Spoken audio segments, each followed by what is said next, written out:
మీరు శంకర విజయాల్ని జాగ్రత్తగా పరిశీలనం చేస్తే శంకరుల వాదన అనబడేటటువంటి సత్యం ముందు నిలబడలేకపోయే మిగిలిన వాదనలు నిలబడలేక తమంత తాము పలాయనము చిత్తగించాయి.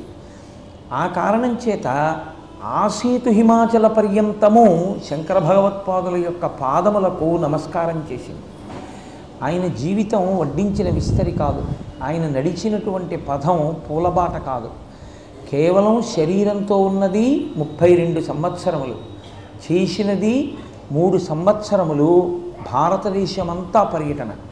అడుగు తీసి అడుగు వేస్తే వాదన, ఎక్కడికి వెడితే అక్కడే 72 అవైదికమైనటువంటి మతములు ప్రబలిపోయి ఉన్నాయి. ఎక్కడికి వెడితే అక్కడే వాదన. దానికి తోడు సర్వజ్ఞపీఠాన్ని అధిరోహించే సమయంలో సాక్షాత్తు సరస్వతీదేవే అడ్డొచ్చింది ఆయనకి. అడ్డొచ్చి శంకర సర్వజ్ఞపీఠం అధిరోహించాలంటే నాతో వాదించాలని సరస్వతీదేవి అంతటి వారిని ఓడించి ఆవిడ చేత శంకరాచార్యుల వారు చెప్పిన వాదన సత్యమే అనిపించుకుని వ్యాసాచార్యుడంతటి మహానుభావుడి చేత శంకర భగవత్పాదులిచ్చిన బ్రహ్మసూత్ర భాష్యము వంటి భాష్యము తిరుగులేనిది, వారు చెప్పిన అద్వైత సిద్ధాంతము అంత ప్రామాణికము, అంత తిరుగులేని సత్యము అని వ్యాసుడంతటి వాడు సంతోషించి వేరొక 16 సంవత్సరములు శరీరంతో ఉండి బోధ చేయవలసినది అని అభ్యర్థిస్తే అప్పటికి 16 సంవత్సరాల వయస్సుకి శంకరాచార్యుల వారు బ్రహ్మసూత్ర భాష్యంతో సహా ప్రస్థానత్రయానికి భాష్యం ఇవ్వడం కూడా జరిగిపోయింది. కేవలం ప్రచారం కోసం వేరొక 16 సంవత్సరములు శరీరంలో ఉన్నారు. ఎన్ని దేవాలయాలకి చక్రప్రతిష్ఠ చేశారో, చాలా చోట్ల దేవతా స్వరూపాలు ఉగ్రంగా మారే.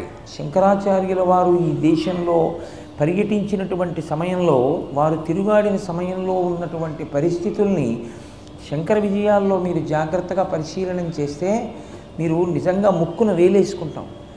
అయ్య బాబోయ్, ఒక్క వ్యక్తి అసలు ఇలా ఎలా సాధించగలిగారు అని. అందుకే Jawaharlal Nehru glimpses of world history అన్న పుస్తకంలో, డిస్కవరీ ఆఫ్ ఇండియా అన్న పుస్తకంలోనూ కూడా ప్రపంచ చరిత్రలో వచ్చినటువంటి రాజులందరి గురించి ప్రస్తావన చేస్తూ ఆయన శంకరుల గురించి ఒక మాట రాశారు. ఒక సామాన్యమైనటువంటి బ్రాహ్మణుడు 8వ ఏట సన్యసించి ఆసీతు హిమాచల పర్యంతము పర్యటించి అందరినీ తన ప్రౌఢమైనటువంటి వాదనతో అవైదికమును ఖండించి మొత్తం దేశంలో ఉన్నటువంటి వాళ్ళందరినీ ఒకే సిద్ధాంతం కిందకి తీసుకొచ్చి అందరినీ భగవద్భక్తి అన్న ఛత్ర ఛాయల్లో నిలబెట్టినటువంటి ఆ ఒంటరి సన్యాసి ఉన్నాడే, అది మాత్రం అత్యద్భుతమైన సాధించినటువంటి సాధితం. అలా సాధించినవాడు న భూతో న భవిష్యతి.